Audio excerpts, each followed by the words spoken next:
오늘 이 아침 함께 읽으실 성경 말씀은 이사야서 44장에서 46장까지의 말씀입니다. 우리는 오늘 이사야서 44장 6절과 21절의 말씀을 함께 읽도록 하겠습니다.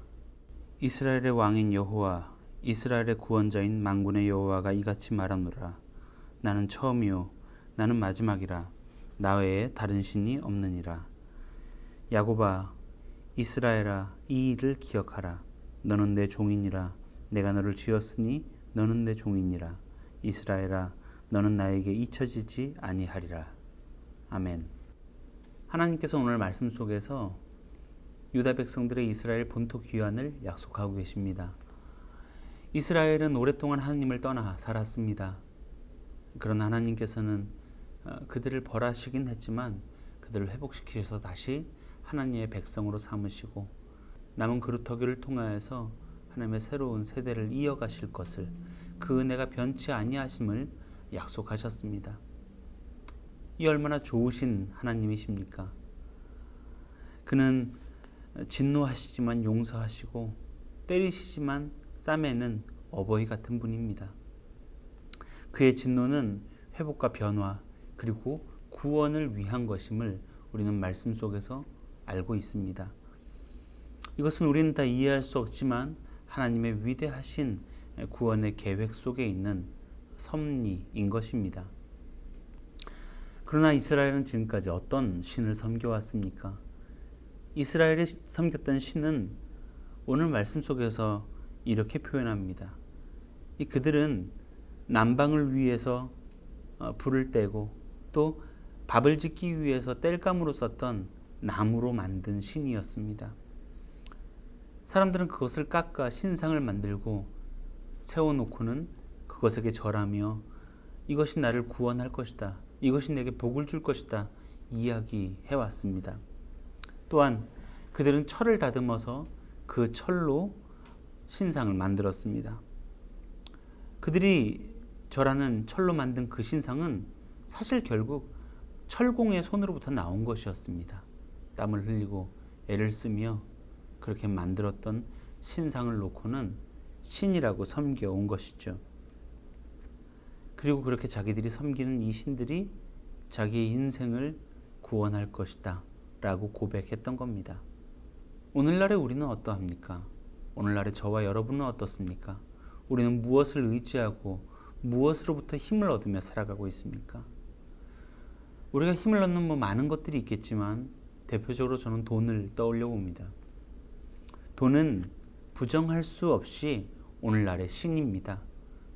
사람들은 이것이 자기의 부족을 채울 것이라 생각하고 이것으로부터 위로를 얻을 수 있다 믿습니다.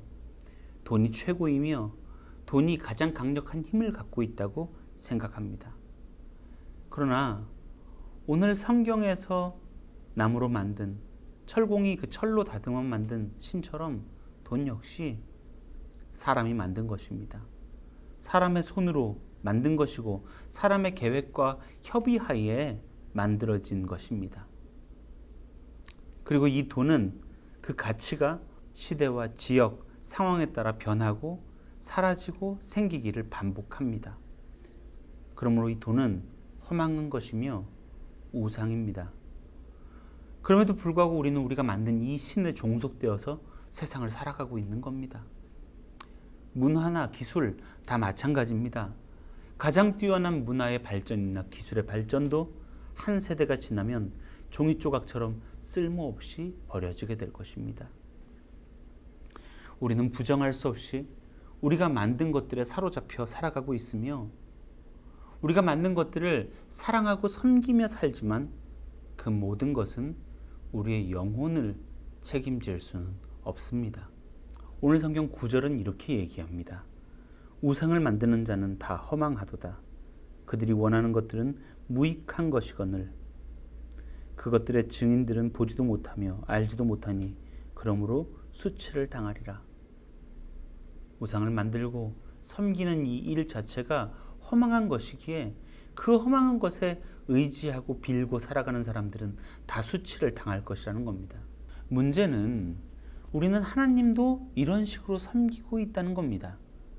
무언가를 주실 분, 우리의 부족을 채워주실 그런 어떤 신으로 하나님을 바라보고 섬깁니다.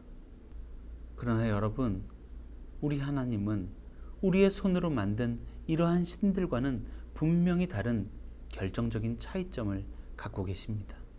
그것은 오직 하나님만이 우리들과 인격적 관계를 가지신다는 겁니다.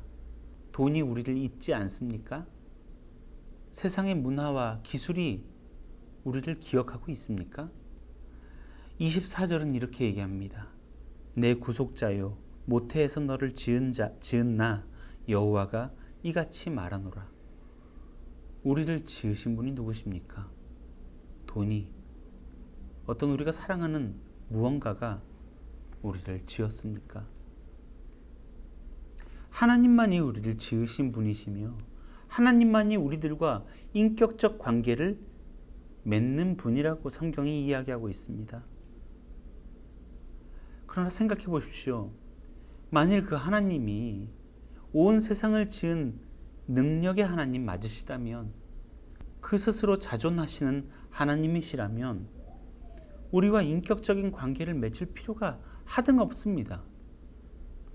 우리로부터 어떤 능력을 빌리실 이유도 없고 우리의 사랑을 받으셔야 될 필요도 없습니다. 다만 그는 스스로 계시며 스스로 높으신 분이실 뿐입니다. 그럼에도 불구하고 하나님은 우리들과 인격적 관계를 맺기 원하시며 우리를 지으시고 우리를 부르셔서 그의 것 삼기를 원하십니다. 이유는 단 한 가지입니다. 그분이 우리를 사랑하시기 때문입니다. 백날 돈을 쫓아가 보십시오. 백날 이 세상의 것을 사랑해 보십시오. 그것들이 우리를 사랑하지 않습니다. 돈을 위해서 우리의 인생을 바쳐 보십시오. 그것이 우리에게 생명을 허락하지 않습니다. 우리는 분명히 이것을 알아야 합니다. 그래서 저는 오늘 이 말씀을 외람된 표현일지 모르겠지만 하나님의 자기 변호라고 부르고 싶습니다. 변호하시지 않아도 될 하나님이 자기를 변호하고 계신 것입니다. 나에게로 오라. 내게로 오면 영원한 생명이 있다. 내가 널 지었다. 그러므로 내게로 돌아오라. 내가 널 불렀다. 그러므로 내게 속해 있으라. 오늘 주님이 우리에게 말씀하고 계신 것입니다. 하나님은 사랑이십니다. 우리의 손에 들고 있던 헛된 신을 이제는 내려놓고 우리를 사랑하시는, 우리를 알고 우리를 잊지 아니하시는 그 하나님께 돌아오기를, 그 하나님을 붙잡고 살아가기를 간절히 소원합니다. 기도하겠습니다. 사랑의 하나님, 우리를 지으시고 우리를 아시고 우리를 부르시며 우리를 잊지 아니하시는 하나님, 주님의 손에 붙잡혀 살아가는 우리들 되게 하여 주시고 이 세상의 허망한 신을 쫓다가 인생을 허비하지 말게 하시며 오직 주님만을 신뢰하며 주님만을 사랑하고 의지하는 우리가 되게 하여 주시옵소서. 예수님의 이름으로 기도합니다. 아멘.